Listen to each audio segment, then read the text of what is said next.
বাঁচতে। নমস্কার, এই মেজাজটা আমাদের দরকার। এটা একটা নির্বাচন, এটা একটা রাজনৈতিক লড়াই। আমাদের রুটি রুজি, জীবন জীবিকা, ভবিষ্যৎকে প্রতিষ্ঠা করার লড়াই। কোনো হালকা ব্যাপার আমরা এইভাবে নির্বাচনকে দেখতে চাই না। আমরা আজকে ইউথ ব্রিগেড এখানে আহ্বান করেছিলাম। অনেক তরুণ প্রজন্মের ছেলেমেয়েরা এখানে উপস্থিত হয়েছেন, তাদের অভিভাবকেরা উপস্থিত হয়েছেন। গোটা বাংলার ভবিষ্যৎ যাদের উপর নির্ভর করবে, বরানগরের ভবিষ্যৎ যাদের উপর নির্ভর করবে, তাদের ভবিষ্যৎকে রক্ষা করার সংগ্রাম এটা। তাই আমরা যেখানে ইউথ ব্রিগেডে মিলিত হয়েছি। আমার কথা আপনারা এই সময়কালে সবাই শুনছেন, নানানভাবে নানান কথা। পাড়ায় পাড়ায় ঘুরতে ঘুরতে আপনাদের সঙ্গে দেখা সাক্ষাৎ হচ্ছে, আমাদের কথাগুলো আপনাদের বলছি।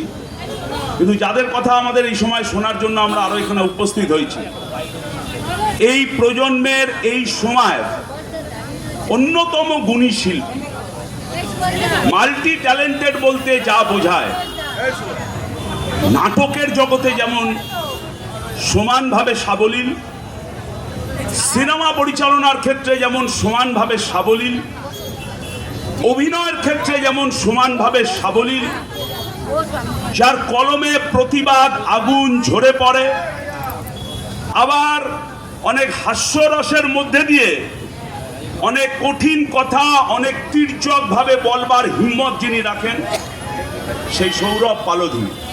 ও আমাদের বন্ধু, আমাদের কমরেড, আমাদের লড়াইয়ের সৈনিক।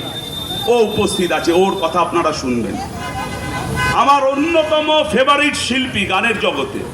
যখন আলোচনা হচ্ছিল যে কাকে কাকে কাকে কাকে আনা যায়, এই প্রজন্মে যার গান আমাদেরকে নাড়িয়ে দিতে পারে, হৃদয়ে দোলা লাগাতে পারে, আমি অনেক দিন ধরে ওর ফ্যান বলতে পারেন, সেই সানাই।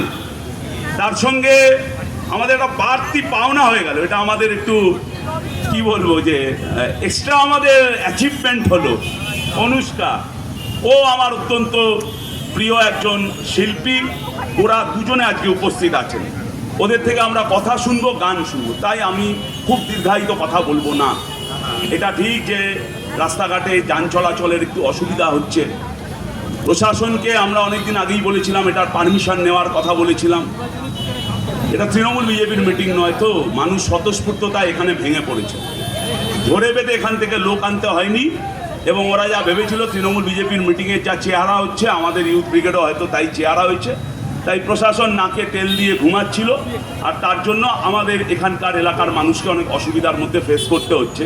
যদি প্রশাসন একটু যান নিয়ন্ত্রণের ব্যবস্থা করতো, তাহলে দাঁড়িয়ে অসুবিধাটা আমাদের ফেস করতে হতো না। তারপরেও প্রশাসনের অপদার্থতায় যারা আপনারা এই অসুবিধার মধ্যে পড়ছেন, আমি আপনাদের সবার তাদের আমাদের পক্ষ থেকে আপনাদের কাছে ক্ষমা চাইছি। একটু কষ্ট করেও আমাদের এই অনুষ্ঠানটা চালিয়ে যেতে আপনারা সাহায্য করবেন।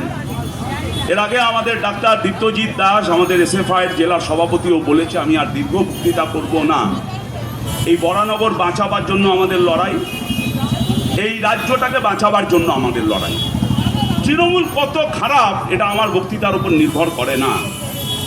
আমি এই ভাষাতেই বলছি, তৃণমূলের দালাল বিজেপি কত খারাপ এটা আমার বক্তৃতার উপর নির্ভর করে না। আপনাদের নিজেদের অভিজ্ঞতায় ইতিমধ্যেই তা পেয়ে গেছেন। অভিজ্ঞতার থেকে বড় শিক্ষক আর কিছু হয় না। আর সেই অভিজ্ঞতার শিক্ষাতেই